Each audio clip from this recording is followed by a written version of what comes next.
tengah belantara hutan rimba, hiduplah seorang penyihir cantik yang baik, pelindung para hewan. Dialah Maleficent. Ditemani sang gagak yang setia, dia berkeliling memeriksa keamanan dan ketentraman para penghuni hutan. Kalau ada yang berani berlaku jahat merusak hutan dan mengganggu hewan-hewan di sini, jangan salahkan Maleficent kalau dia murka dan marah. Bisa-bisa disihir jadi ulat hongkong makanannya si gagak loh. Ih. Loh. Kenapa tiba-tiba aura si Maleficent berubah? Kamu marah sama siapa, San? Kamu gak marah sama Otan kan? Kita kan friend.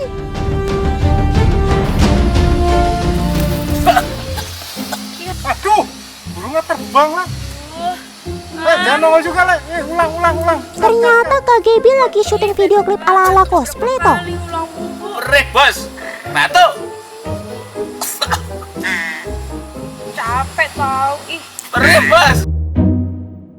Kalau bukan Raden, gagak biasa mungkin sudah takut lihat tanduk sama makeupnya Kak Gaby yang sangar. Tapi kalau Raden sih, nganteng-nganteng aja di tangan Kak Gaby. Maklum saja, Raden adalah gagak jinak, teman.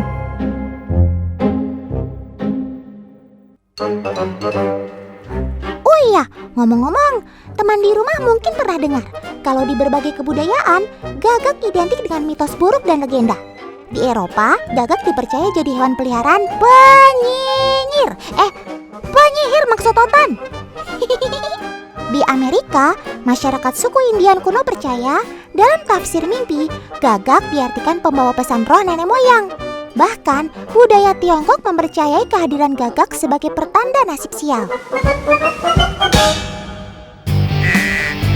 Semua legenda itu melekat pada gagak karena sifat-sifat alami yang dimilikinya, teman. Dari ciri fisiknya saja, gagak berwarna hitam pekat di seluruh tubuhnya.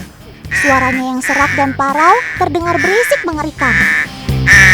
Apalagi jika sebagai kawanan, gagak sering terlihat bermigrasi dalam jumlah yang banyak, sehingga terkesan keroyokan dan menakutkan. Sayang sekali, semua kesan negatif itu yang akhirnya terus melekat dan justru melupakan sifat aslinya gagak sebagai hewan yang cerdik, setia kawan, dan pintar mengingat. Nih ya, Otan buktikan, Kak Gaby sudah membawa beberapa tantangan. Yang pertama, Kak Gaby akan menghalangi makanan si gagak dengan wadah plastik ini, teman. Nah kan, si Raden langsung kepo-kepo. Dia langsung mengamati lubangnya dengan seksama sambil memikirkan cara untuk mengambil makanan di dalamnya. Sampai nungging-nungging gitu, Sob. Ketika sudah merasa aman, Raden lalu mencoba menyentuh, kemudian mendorong wadah plastiknya dengan paruh. Dan GPL, gak pakai lama, si Raden langsung yakin berani mengangkat wadahnya. Itu semua terjadi karena Raden mampu membuat kesimpulan setelah mengamati wadah ini tidak berbahaya kalau disentuh dan ternyata ringan ketika diangkat. Good job, Raden! Eits, Otan punya tantangan kotak makanan yang lebih sulit nih buat kamu. Wadahnya lebih rapat dan tidak bercelah. Kira-kira kamu bisa membukanya nggak ya? Naluri liarnya langsung berusaha merusak si kotak dengan cakar dan paruh, teman. Mulai dari menginjak, mematuk, hingga mencongkel. Tapi ternyata kamu masih waspada ya, Sob. Disangka kotaknya menyerang balik, langsung loncat. Dan setelah mengamati dengan seksama, akhirnya Raden menemukan cara membuka kotak dengan membantingnya. Kermaks, keren maksimal. Sekali berhasil melakukan, maka tantangan ini tidak jadi masalah lagi buat Raden. Terbukti kan kepintaran si gagak memecahkan masalah? Oke deh, silahkan makan sepuasnya, Sob.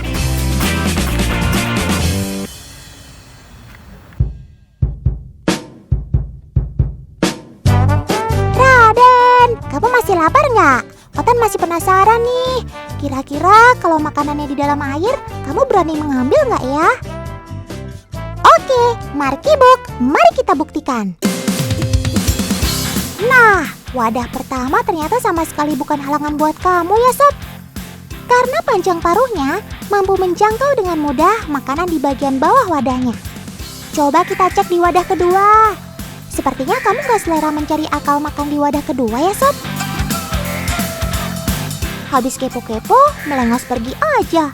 Mungkin karena Raden melihat posisi makanannya terlalu dalam.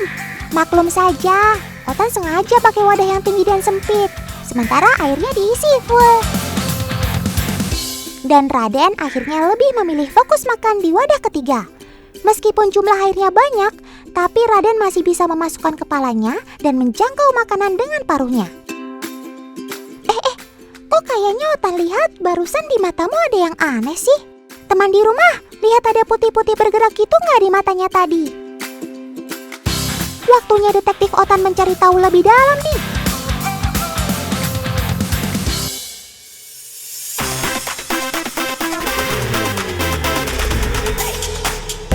Otan akan meletakkan makanan kesukaan si Raden di dalam toples berisi air penuh.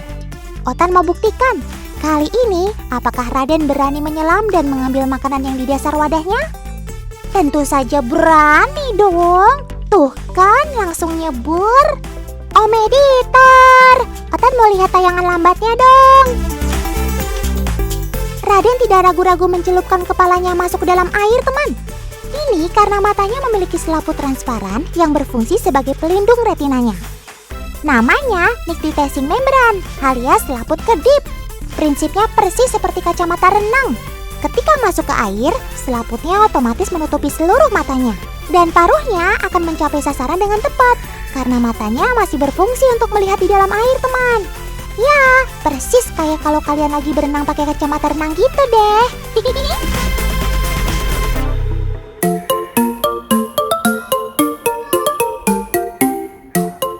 Wah, kamu kok tiba-tiba berpose aneh gitu sih, Sob? Yang lagi nangkring pada mangap bareng-bareng. Yang ini malah buka sayap lebar-lebar. Lagi pada ngapain sih emangnya? Buat yang pada penasaran, nih Otan kasih tahu alasannya. Gagak memiliki kebiasaan berjemur matahari, teman. Tujuannya untuk memelihara bulu yang basah dari bakteri dan parasit yang hinggap di tubuhnya. Gagak memanfaatkan panasnya sinar matahari untuk membersihkan diri. Menurut ensiklopedia yang Otan baca, bakteri Bacillus licheniformis akan mati di bawah paparan matahari terik seperti ini. Itulah mengapa si gagak membuka sayapnya lebar-lebar dan berdiri mematung seperti itu. Namun, terik sinar matahari juga berbahaya buat tubuhnya, teman. Kalau kelamaan berjemur, gagak bisa mati kepanasan atau karena dehidrasi. Burung tidak bisa mengatur suhu tubuh dengan cara berkeringat seperti manusia, teman. Itulah sebabnya mereka membuka mulutnya lebar-lebar untuk menggetarkan otot lehernya sebagai cara proses pelepasan panas tubuh dan penguapan cairan. Sayapnya juga dibuka lebar-lebar untuk mengalirkan udara sejuk ke bagian dalam sayapnya. Jadi nggak cukup pakai air. Kamu ternyata juga mandi dengan cahaya matahari ya, Sob.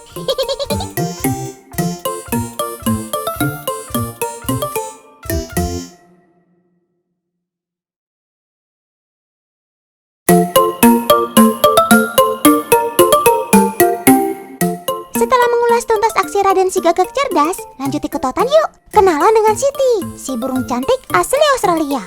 Hai Siti, lagi ngapain? Sob, kamu mau ngapain? Ayo, mau kabur dari kandang ya? Ngomong aja kalau butuh bantuan Otan, Sob.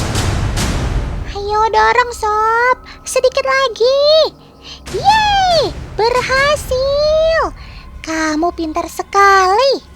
Emangnya mau kemana sih, Sob? Pakai kabur segala. Oh, rupanya kamu lapar berat ya. Sampai gak sabaran nunggu pakanmu jadi. Sabar dong, kan lagi disiapin sama Kak Tinsi. Nah, Sobat Otan ini paling suka makan bubur racikan buatan Kak Tinsi sendiri loh. Manja banget sih, makannya pakai disuapi segala. Ya sudah, kamu makan yang banyak, Sob. Habis itu nanti main sama Otan.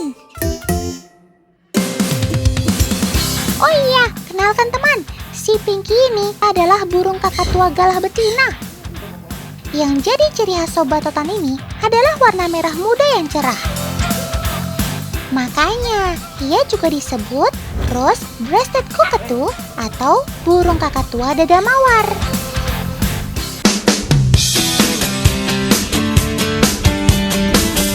Nah teman, supaya si Siti nggak bosan di rumah, Kak Tinsih juga sering mengajak Siti untuk free flight. 1, 2, 3. Yuhu! Terbang yang tinggi, sob!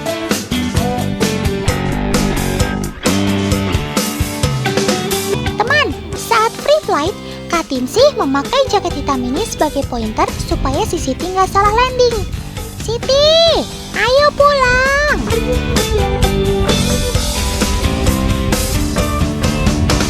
Yap, si Siti akhirnya mendarat cantik di tangan Kak Tinsih.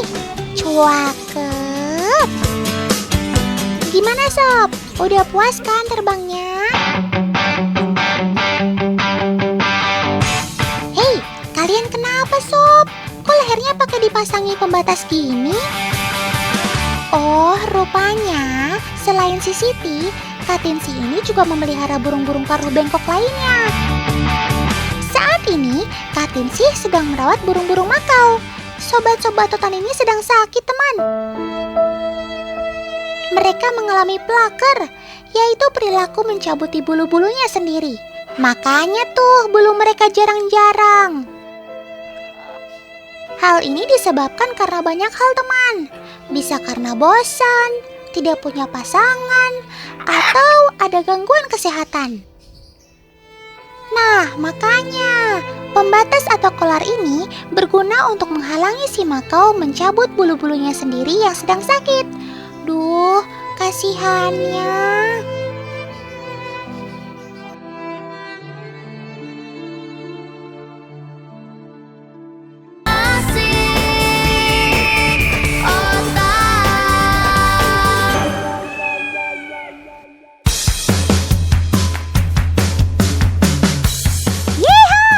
Kali ini, Otan mau ajak teman-teman di rumah untuk nonton show burung nih. Ada Kak Rani tuh. Daripada sendirian, sini Otan temenin Kak. Kebun binatang yang terletak di Jakarta Utara ini punya berbagai macam burung. Mulai dari burung pemakan biji-bijian, burung hantu, sampai predator seperti elang ini.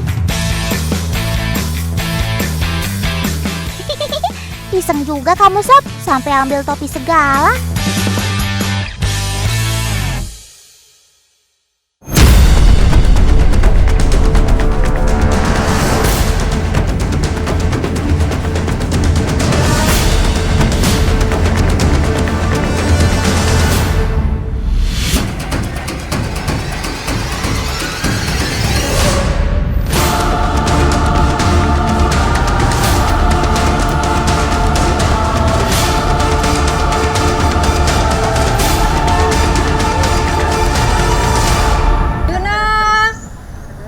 Arjuna!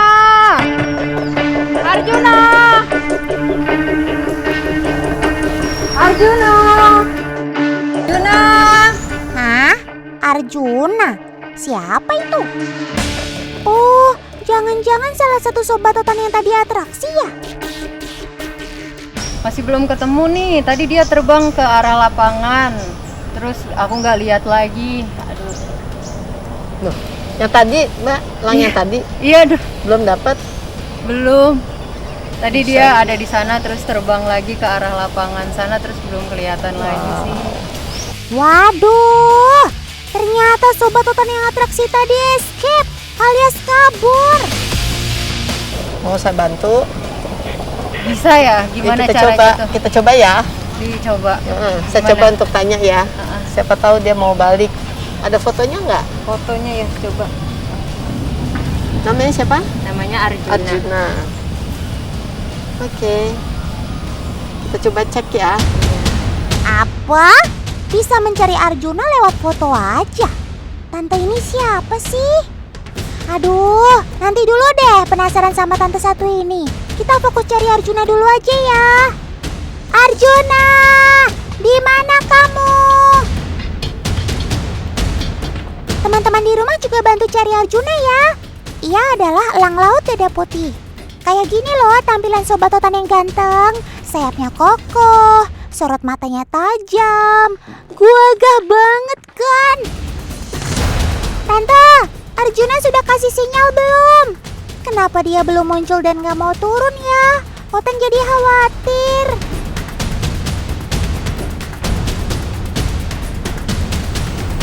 Dia tuh lagi marah, dia kesel, makanya dia pergi. Nah, coba dipancing makanan, Mbak. Ya, siapa tahu kalau dipancing makanan kan dia mau turun. Arjuna! Eits, sebentar. Itu dia Arjuna.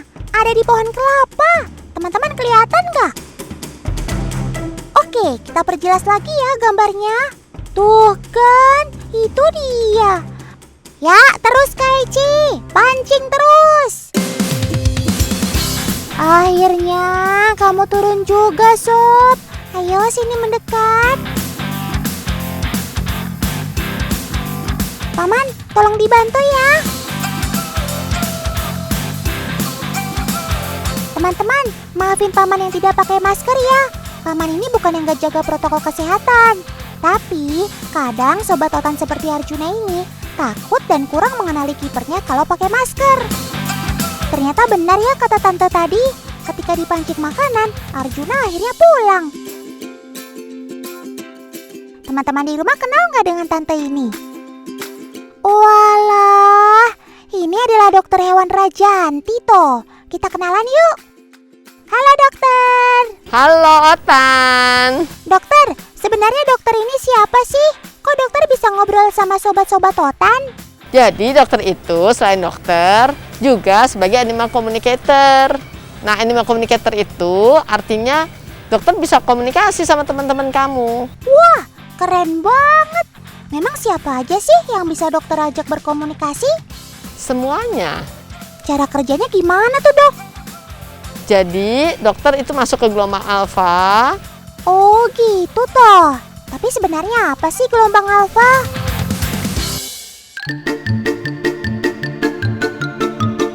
Gelombang alfa adalah salah satu dari 4 jenis gelombang pada otak manusia. Ketika sedang melakukan kegiatan tertentu, salah satu gelombang akan lebih menonjol dibandingkan dengan yang lainnya. Gelombang alfa ada di otak kanan manusia yang berhubungan dengan perasaan, emosi, kreativitas, dan juga telepati. Artinya, kecerdasan otak kanan adalah kecerdasan yang tidak disadari, berada di luar sadar, namun tetap dapat bekerja dengan baik. Hewan juga memiliki gelombang alfa, teman. Jadi, ketika manusia mencoba memasuki gelombang alfa yang satu frekuensi dengan hewan, maka informasi dari hewan tersebut bisa diketahui manusia deh. Keren!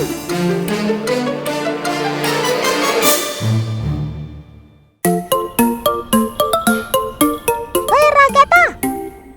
Kenalin teman, ini adalah sobat Totan si elang Bonelli, namanya Ragata. Walau badannya sebesar ini, tapi sebenarnya ia masih kecil loh. Belum ada 1 tahun. Bongsor ya kamu sob. Ragata lagi diajakin Paman Fardan untuk latihan nih. Kita nonton latihannya yuk. Weleh, Paman Fardan, katanya Ragata udah sering dilatih.